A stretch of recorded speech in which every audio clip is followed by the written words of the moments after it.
Bab baru. Hah? Iya. Terakhir ya? Akhir. Maksudnya udah habis. Iya udah habis di sana. Sekarang bab baru nih. Ini. Lah, kok beda? Ini bab libas. Ini salat istisqa. Nah. Nah. Ini pendek ya? Pendek. Apa sih?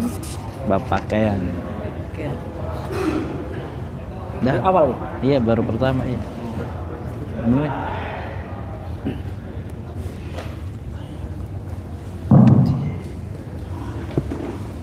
Silakan teman membuka kitab dan saya silakan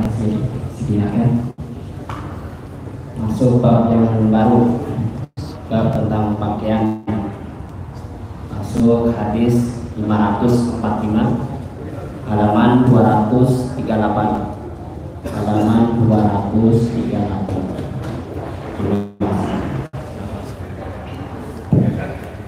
Bismillahirrahmanirrahim. Assalamualaikum warahmatullahi wabarakatuh.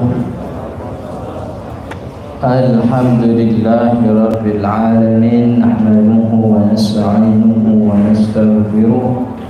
Allahumma salli wa sallim wa barik ala sayyidina Muhammad.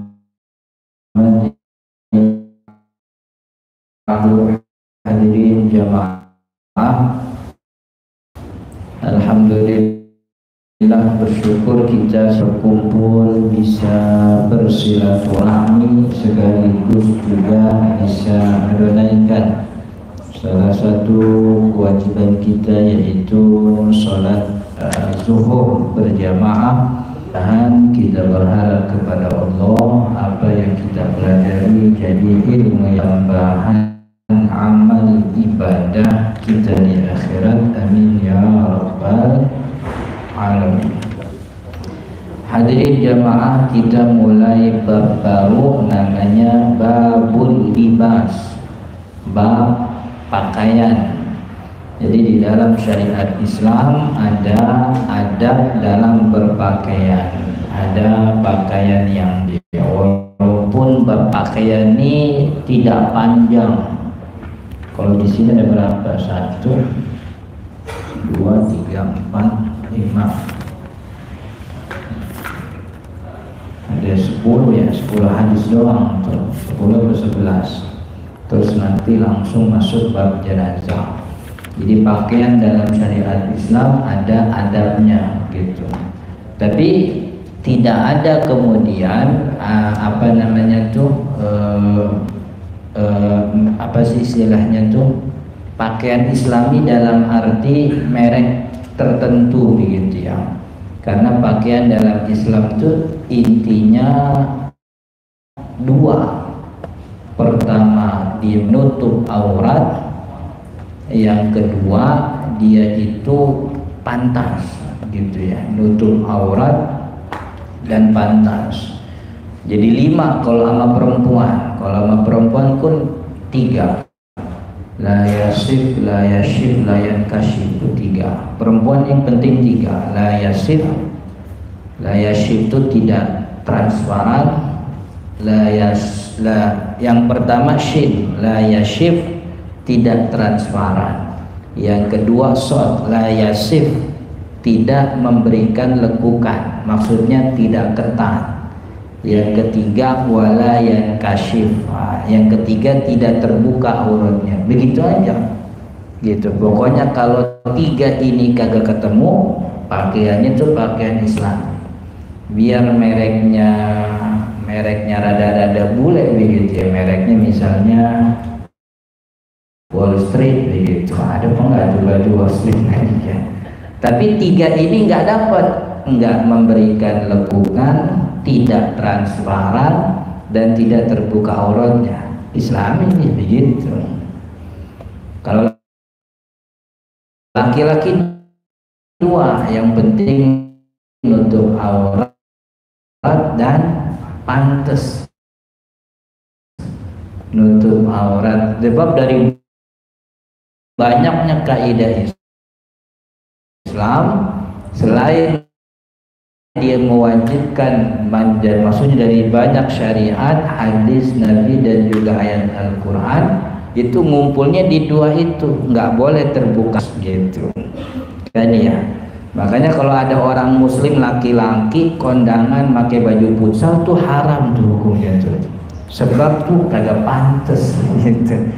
Lagi nembak kan udah ke Saudi sekarang gitu, udah balik lagi tuh berarti. Jadi yang penting nutup aurat dan pantas. Nah, cuman memang ada adab lain. Jadi ada adabnya yang apa namanya bagian daripada halal haram. Nah ini kita pelajari nih. An Abi Amir Al-Ash'ari radhiyallahu anhu, dari sahabat Abi Amir radhiyallahu anhu Al-Ash'ari radhiyallahu anhu, semoga Allah meridainya, Rasul sallallahu alaihi wasallam mengatakan, la yakunanna min ummati, la yakunanna min ummati, akan ada min ummati, daripada umatku, aqwamun, satu kelompok kaum, yastahilluna al-hirra wal harir, yastahilluna yang mana mereka menghalalkan al-hirra wal harir. Al-hirra itu aslinya, al-hirra itu kemaluan perempuan. Jadi maksudnya itu menghalalkan perzinahan. Akan datang satu masa di mana daripada umatku, ada kelompok dari umatku yang menghalalkan al-hirra, menghalalkan kain sutra. Rawahu Abu Dawud wa asluhu fil Bukhari, diriwayatkan oleh Imam Abi Dawud, wa asluhu dan aslinya fil Bukhari, dalam kitab Sahih Al-Bukhari. Jadi ini Nabi Shallallahu Alaihi Wasallam ini kalau bahasa dan sutra dan sutra, gitu. Haramnya perzinahan itu dari ayat. Kalau perzinahan kan haram dari ayat, kalau sutra dari hadis yang lain. Jadi ini cuma cerita tentang yang akan datang, begitu. Bahwa yang namanya zina mah udah haram dari sononya. Jadi maksud ulama itu apa namanya, orang-orang yang berdalil tentang keharaman sutra dengan hadis ini kurang cocok begitu, kurang pas. Ini Nabi Muhammad sedang menceritakan di masa yang akan datang. Tapi tentang keharaman sutra bukan dari hadis ini. Ada hadis lain yang mengharamkan sutra. Artinya hadis ini selain tadi bahwa haramnya sutra sudah ketahui dari hadis sebelumnya, itu juga akan datang satu masa bahwa umat itu sudah tidak lagi peduli dengan bagaimana cara berpakaian yang diajarkan oleh Nabi Shallallahu Alaihi Wasallam. Sampai-sampai yang menghalalkan itu bukan satu dua orang, tapi kan Nabi Muhammad nyebutnya aqwamun. Aqwamun itu berarti lebih dari satu kelompok, begitu. Kelompok ini bisa jadi kelompok muslim atau juga bisa jadi kelompok non muslim. Sebab kata Nabi, ummati, umatnya Nabi itu kan seluruh manusia, baik dia ummah al-ijabi atau ummah ijabi, itu umat yang didakwahkan lalu menerima orang muslim. Ada umat da'awi, umat yang didakwahi tapi belum masuk Islam. Semuanya umatnya Nabi. Jadi kalau dikatakan umatnya Nabi bukan cuma umat Islam doang, tapi non muslim pun termasuk umatnya Nabi. Artinya kelompok yang menghalalkan sutra, dan sekarang udah banyak, menghalalkan sutra itu bukan cuma dari kelompok muslim, tapi bisa jadi bukan cuma dari kelompok non muslim, bisa jadi dari kelompok muslim. Berapa banyak kerajaan-kerajaan kita, bahkan sampai sekarang, yang membolehkan rajanya menghiasi rajanya dengan pakaian sutra, kan begitu. Anak-anak rajanya di pakaian sutra begitu, padahal itu haram. Halalnya kan bagi perempuan kan ya, kalau laki-laki nggak boleh. Nanti ada penjelasan. Jadi pada intinya hadirin yang dirahmati Allah, ini ciri hadis mustakbal. Kalau bahasa kerennya itu hadis futuristik begitu, hadis yang menjelaskan tentang masa depan, memberikan kita pengajaran jangan sampai nanti kita jadi umat yang dibilang begitu sama Nabi, karena jauh daripada ulama begitu. Kemudian apalagi zaman sekarang ya kan, orang lebih dengar influencer daripada ustadz kan begitu. Nggak usah jauh-jauh ngomongin soal nikah aja, nikah begitu. Orang tuh lebih dengar apa kata WO dibanding apa kata ustadznya. Kata ustadz bilang kalau nyewa gedung, cari gedung yang mau nyediain bangku biar tamu makannya kagak pada berdiri kan begitu. Tapi kan WO nggak mau gitu. Kan ya, ntar buat ada apa tuh namanya itu yang dandan kayak pengantin tapi bukan pengantin, siapa namanya? Bridesmaid. Ribet banget itu. Pengantin bukan didandan. Kan ya. Jadi nggak didengerin tuh Ustaz. Coba kalau Ustaz didengerin. Yang penting akadnya sah kan begitu. Tamu makannya kagak pada berdiri kan. Tamunya. Jadi tamu kadang kalau kondangan di gedung-gedung tuh rada bingung juga gitu tuh, mau mau makan berdiri kan begitu. Kagak makan, saya ngamplopin 2,5 kagak makan kan saya. Kalau boleh ngebungkus kita ngebungkus kan kagak boleh kan. Bukannya nggak boleh kan kagak enak kan gitu ya. Masa datang kagak boteng-tengan pulang bawa bakul kan kagak enak tuh. Gitu. Cuman itu tadi. Nah, di zaman sekarang tuh gini, mau diwanti-wanti jangan sampai nih. Ini kaum ini nih nggak boleh nih kayak begini, jangan sampai nanti di masa yang akan datang ada yang menghalalkan perzinahan. Kamu ikutin, kamu jadi kaum tersebut, bakal ada nih zina, kita udah tahu haram, tapi bakal ada. Sekarang juga udah ada begitu. Orang yang dengan nyantai mengatakan aku hamil di luar nikah, dan orang-orang yang di followersnya mendukung kan begitu. Itu kan berarti menghalalkan perzinahan, dan itu berarti tanda-tanda tanda-tanda dimurkai, sebab kemaksiatan tidak boleh dihormati begitu. Dan ya menghalalkan perzinahan, jadi ngelihatnya tuh enak, biasa-biasa aja begitu, biasa-biasa aja, sederhana, enteng-enteng, namanya juga anak muda, boleh begitu tuh, namanya juga anak muda. Justru dari hal-hal yang seperti itu tuh akan merusak segalanya. Perzinahan itu diharamkan, sebagaimana sutra diharamkan. Dan lihat bagaimana Nabi Shallallahu Alaihi Wasallam menggandeng perzinahan dengan sutra. Jadi bahayanya berpakaian sutra itu juga sama seperti bahayanya perzinahan. Orang tidak lagi istilahnya, gara-gara ada perzinahan nih, orang tidak lagi mensakralkan pernikahan begitu. Akhirnya orang-orang yang nikah itu dinilainya sebagai sesuatu kemunduran. Berapa banyak sekarang orang melihat pernikahan itu sebagai kemunduran, keterikatan, kemudian tidak bebas, melihat bahwa pernikahan itu sebagai momok yang menakutkan, kan begitu. Jadi sekarang kan begitu udah. Nah, sutra juga sama seperti itu.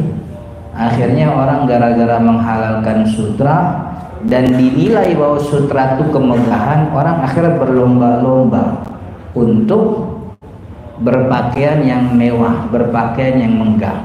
Akhirnya berpakaian yang sederhana itu tidak dinilai sebagai kemajuan, tapi itu kemunduran. Jadi hal-hal yang halal malah dinilai itu sebagai kemunduran, kan begitu. Jadi yaitu tadi, jadi orang merasa boleh-boleh saja kalau kemudian orang saling berlomba-lomba dalam mempercantik diri, enggak lagi dilihat halal haram, yang penting menghasilkan kecantikan kata orang dikerjain, kan begitu kan ya. Kan kita juga sampai sekarang sudah hampir tidak lagi merasa risih ketika ada public figure yang melakukan operasi plastik tanpa hajat, biasa aja.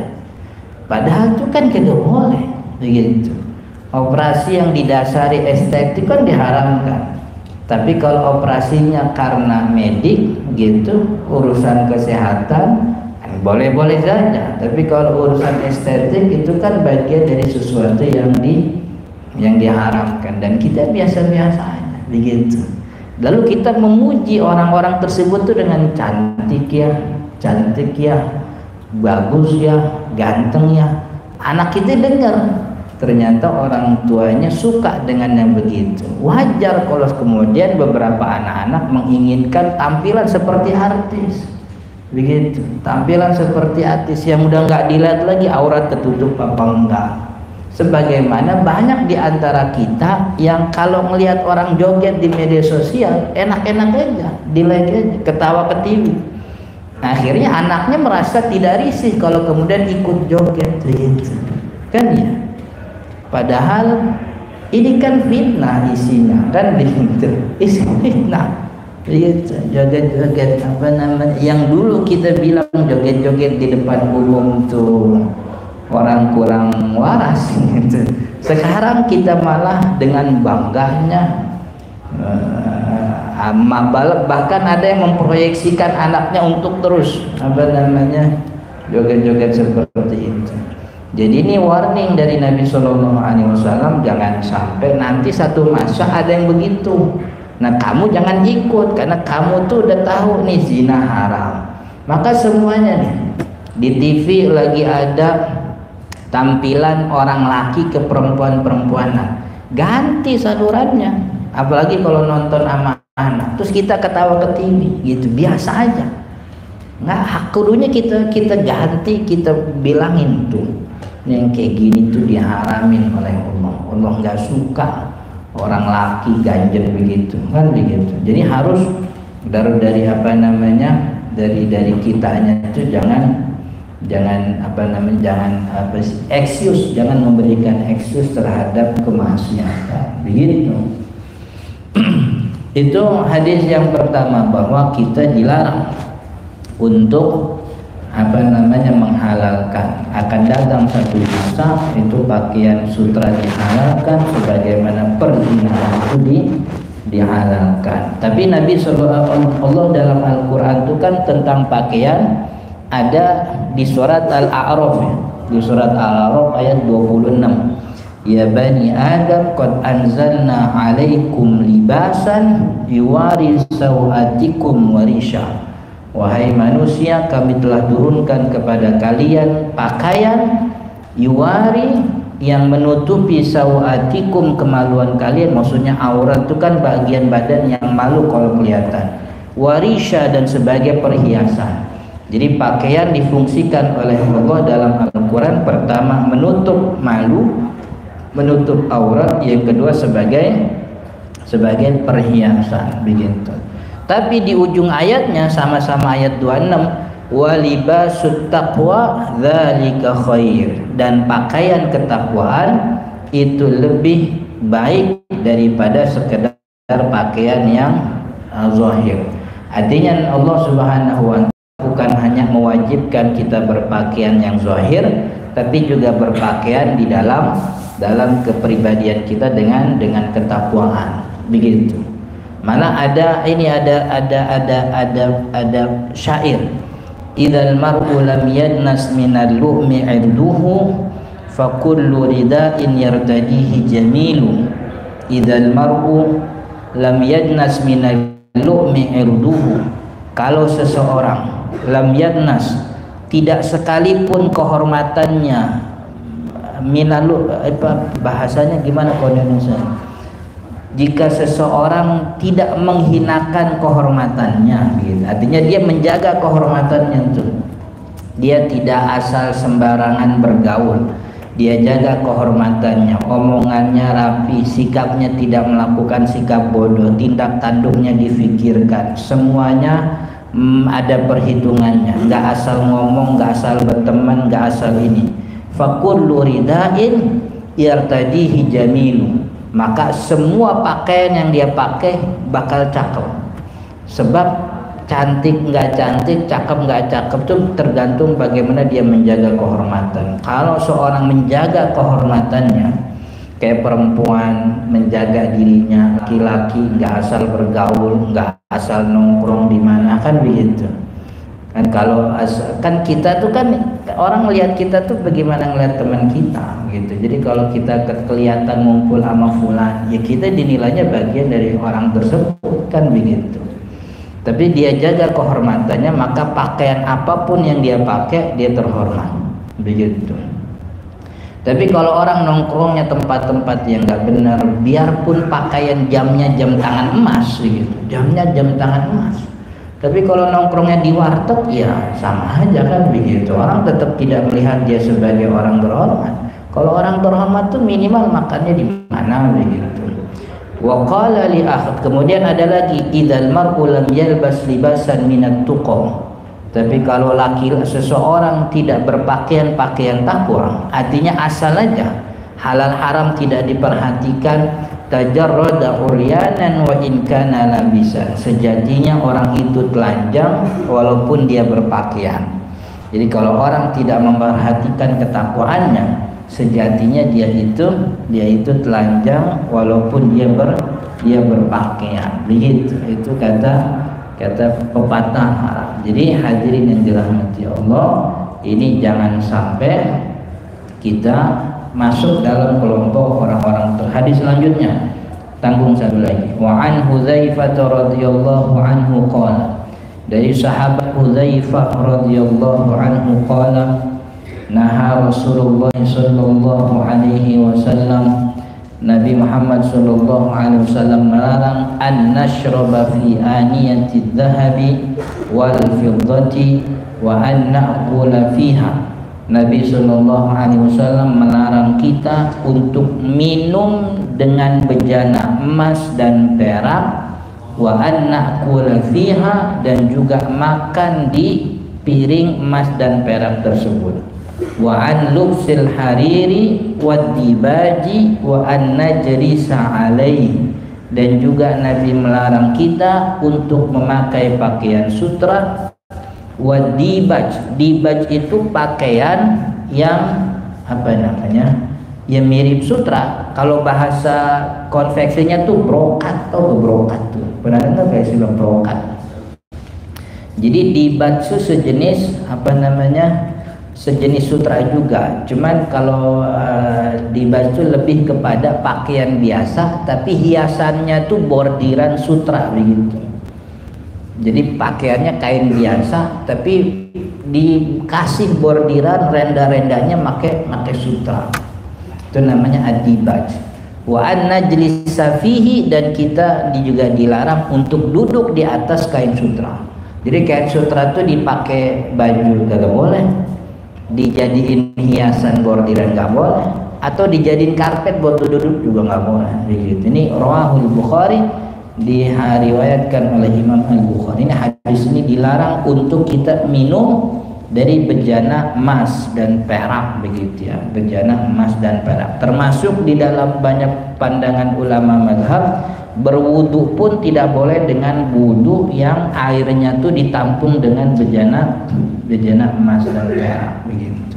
Bahkan dari dalam hadis lain itu dikatakan, siapa man syariba min aniyati dhahabi wal fiddah fa ka'annahu yughayrul nar fi hujrihi.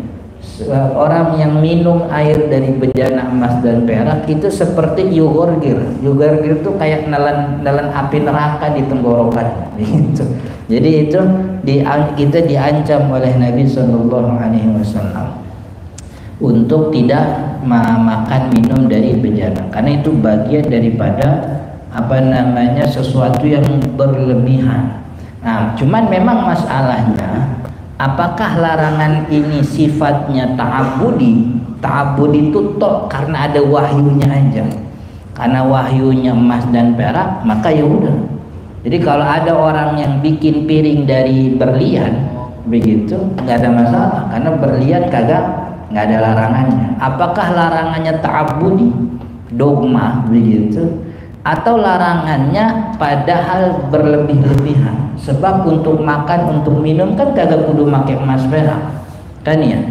Pakai plastik aqua kan juga bisa minum kan begitu. Kalau emas kan terlalu berlebihan. Nah, larangannya tuh pada berlebih-lebihan. Kalau larangan pada berlebih-lebihan, maka sesuatu yang dinilai kelewatan itu juga dilarang. Larangannya pakai sutra, itu bukan larangan sutra tapi larangan berlebihan. Maka hal-hal lain yang nilainya terlalu mahal bagi sosial ketika itu, seperti orang pakai pakaian pakaian biasa begitu, tapi renda-rendanya nih berlian sama intan misalnya begitu.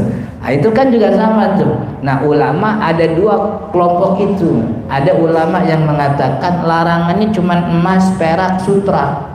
Jadi kalau dia bikin bejana dari berlian, mandi di bed up dari batu yang mahal tuh, uranium ada apa? Pokoknya yang itu mewah, tapi bukan emas, bukan perak, boleh-boleh aja, karena larangannya sifatnya tuh ta'abudi, dogma, yang disebut emas-emas saja begitu. Tapi ulama lain kebanyakan menyebutnya tuh bukan emas peraknya, bukan sutranya, tapi ada unsur kemewahan yang bukan pada tempatnya begitu. Ada unsur kemewahan yang bukan pada tempatnya. Maka bukan cuma emas dan perak, tapi semua hal yang berlebih-lebihan itu dilarang. Karena pakaian itu cukup dengan pakaian yang asal menutup aurat sudah cukup. Minum dengan bejana apapun asal bisa menampung air nggak ada masalah. Jadi karena ada dua kelompok ini, memang ada beberapa, ini juga dua kelompok ulama punya banyak pendukung, punya banyak hadis pendukungnya begitu tentang larangan ini apakah sifatnya berlebihan atau tidak. Maka kata ulama kelompok kedua bahwa larangan ini berlebihan bukan pada tempatnya. Ada satu masa di mana berpakaian berhias emas itu jadi boleh, dan itu pernah terjadi di zaman Sayyidina Umar bin Khattab. Zaman Sayyidina Umar bin Khattab itu punya gubernur di Syam itu namanya Muawiyah bin Abu Sufyan itu jadi gubernur. Nah, waktu Sayyidina Umar datang ke Syam, ya bahasa kita presiden mau kunjungan ke daerah. Ini daerah nyiapin nih untuk menyambut gubernur, dia siapin tentara. Muawiyah nyiapin parade tentara untuk menyambut Sayyidina Umar. Nah, tentaranya Muawiyah begitu. Itu jubahnya tuh ada lapisan emas, sama pedangnya tuh sarung pedangnya sama pegangan pedang itu dibalut emas begitu. Nah, Umar bilang, ini apa-apa nih pada pakai emas begini? Jawaban Muawiyah gini, kalau bahasa Indonesianya, Khalifah, sejak kita berpakaian seperti ini gitu, ini membuat musuh-musuh Islam itu jadi jiper sama kita begitu. Iya, musuh-musuh Islam tuh jiper ngeliat.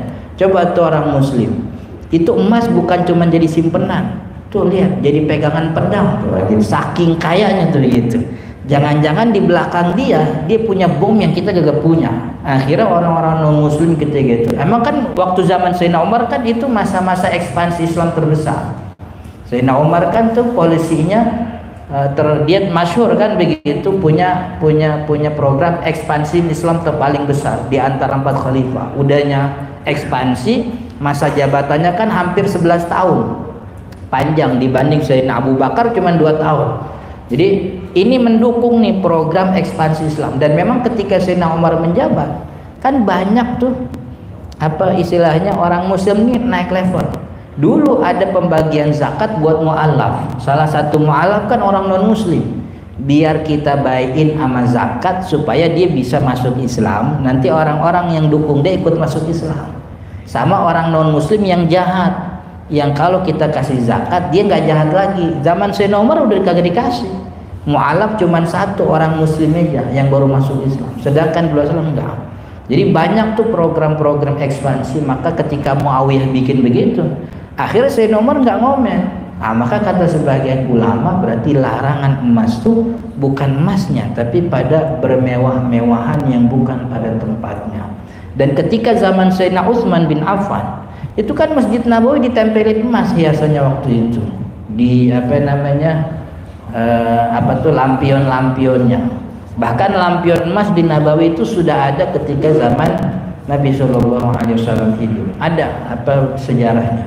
Saya sempat nulis tentang perhiasan emas antara pro dan kontra ulama di dalamnya. Jadi ada ulama yang bilang bukan emasnya dilarang, tapi bermewah-mewahannya. Kata sebagian ulama emang emas yang dilarang.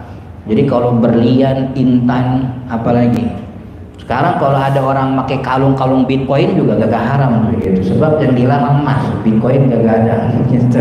Jadi ada dua kelompok ulama, tinggal mau kita lihat mana yang lebih cocok untuk untuk kehidupan kita sehari-hari. Wallahu ta'ala alam, mudah-mudahan bermanfaat.